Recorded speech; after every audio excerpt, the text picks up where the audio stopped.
जय हिंद दर्शकों, मैं हूं जितेंद्र दीक्षित। 4 PM महाराष्ट्र में आपका स्वागत है। दर्शकों, बीजेपी की पहली लिस्ट आ गई है और इस पहली लिस्ट में कई दिग्गज चेहरों के नाम हैं। खुद प्रधानमंत्री नरेंद्र मोदी हैं जो कि वाराणसी से चुनाव लड़ रहे हैं, अमित शाह हैं जो कि गांधीनगर से चुनाव लड़ रहे हैं, राजनाथ सिंह है जो लखनऊ से चुनाव लड़ने वाले हैं, स्मृति ईरानी है जो अमेठी से चुनाव लड़ने वाली है। लेकिन एक नाम को लेकर सस्पेंस बना हुआ है। ये नाम है नितिन गडकरी का। जी हां, नितिन गडकरी जो कि हाईवे और सड़क मंत्री हैं केंद्र सरकार में, उनके नाम को लेकर सस्पेंस है कि क्या इस बार बीजेपी उनको लोकसभा चुनाव का टिकट देगी। पहली लिस्ट में जहां तमाम दिग्गजों का नाम आया तो वहां पर गडकरी नहीं थे। हालांकि यह बात अलग है कि अभी तक बीजेपी ने अपनी महाराष्ट्र की लिस्ट जारी नहीं की है और नितिन गडकरी चूंकि महाराष्ट्र की नागपुर लोकसभा सीट से सांसद हैं, तो हो सकता है कि जब महाराष्ट्र की लिस्ट जारी हो तो उसमें गडकरी का नाम आ जाए। लेकिन सवाल ये उठता है कि आखिर गडकरी को टिकट मिलेगा या नहीं मिलेगा, इस बात को लेकर सवाल क्यों उठाया जा रहा है। सवाल इसलिए उठाया जा रहा है क्योंकि बीते 10 सालों में मोदी सरकार में रहते हुए भी नितिन गडकरी ने अपनी अलग पहचान बनाई। वो मोदी का गुणगान करते हुए, मोदी की वाहवाही करते हुए नजर नहीं आए। उनके बारे में यह देखा गया कि वो हमेशा अपने काम की वजह से चर्चित रहे। उनकी काम की प्रशंसा भी हुई, कई लोगों ने टिप्पणियां भी की, कई लोगों को उनका काम नहीं भी पसंद आया। लेकिन कुल मिलाकर नरेंद्र मोदी के ये मंत्री नितिन गडकरी इस वजह से जाने जाते हैं कि वे देश में सड़कों का और हाईवे का जाल बिछा रहे हैं। उनकी दूसरी खासियत यह है कि वो बेबाक तरीके से बोलते हैं और ये जरूरी नहीं कि जो उनकी पार्टी की लाइन हो वे उसी लाइन पर बोलें। उनके दिल में जो आता है वो बोल देते हैं। कई बार उन्होंने बहुत सारी चीजें कबूल भी की। जब उन पर कुछ आरोप लगे तो उन्होंने कहा कि ऐसा हो सकता है, यहां पर काम में गड़बड़ी हो सकती है, उसको सुधारने का मैं प्रयास करूंगा। तो एक अलग तरह का व्यक्तित्व नितिन गडकरी का रहा है जो कि बीजेपी सरकार के बाकी मंत्रियों से मेल नहीं खाता। और गडकरी का ऐसा व्यक्तित्व अभी से नहीं बल्कि जब वो महाराष्ट्र की राजनीति में सक्रिय हुआ करते थे तब से है। महाराष्ट्र में नितिन गडकरी की पहचान एक फ्लाईओवर मैन के तौर पर है। जब 1995 में पहली बार बीजेपी शिवसेना की सरकार महाराष्ट्र में सत्ता पर आई थी, तब नितिन गडकरी को CWD मंत्री बनाया गया था और उस दौरान उन्होंने मुंबई का काया पलट कर दिया था।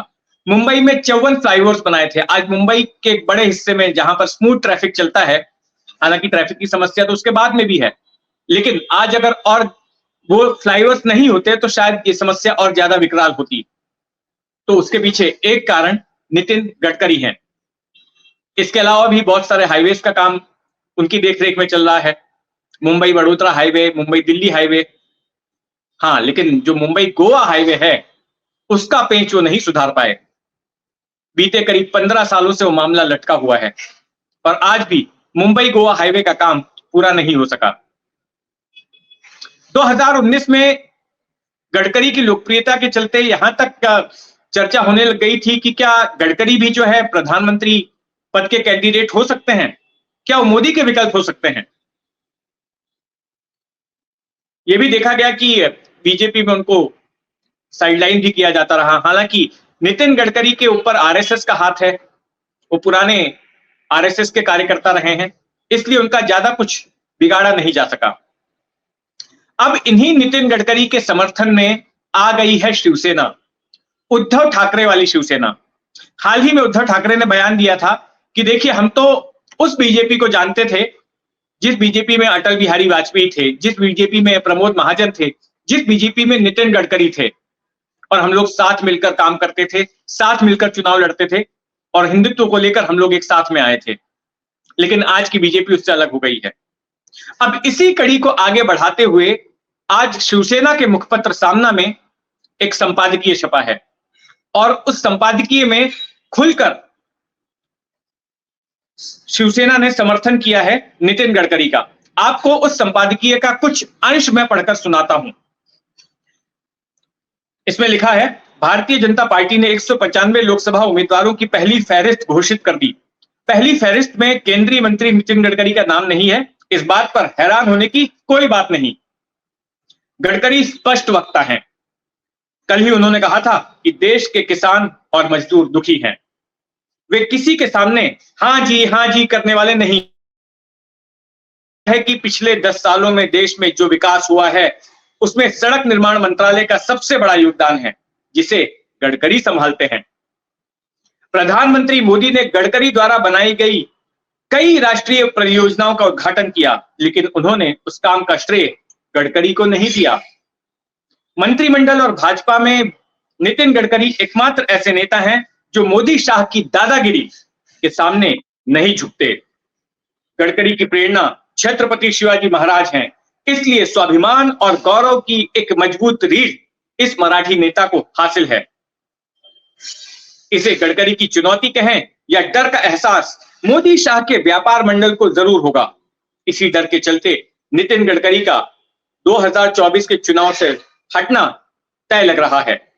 पार्टी में उनके चाहने वाले इस बात से जरूर दुखी होंगे कि पहली फहरिस्त में गडकरी का नाम नहीं है।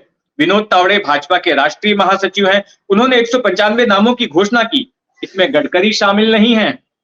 जिस विनोद तावड़े की 2019 में मोदी शाह ने उम्मीदवारी नकारी, उसी तावड़े ने गडकरी को छोड़कर 195 उम्मीदवारों की फहरिस्त की घोषणा कर दी। 2024 में पार्टी में किसी से चुनौती ना मिलने और चुनौती बन सकते हैं गडकरी। मोदी ने अब की बार 400 पार का नारा दिया, ये सच नहीं है, ये सब हवाबाजी है। अगर भाजपा का खेल 230-235 पर खत्म हुआ तो भाजपा में बगावत हो जाएगी और सिवाय मोदी शाह के अगर भाजपा सरकार बनाने की कोशिश करती है तो नितिन गडकरी के नाम की सर्वमान्यता मिलेगी। इस एक डर की वजह से गडकरी का पत्ता काटने का दांवपेच चलता दिख रहा है।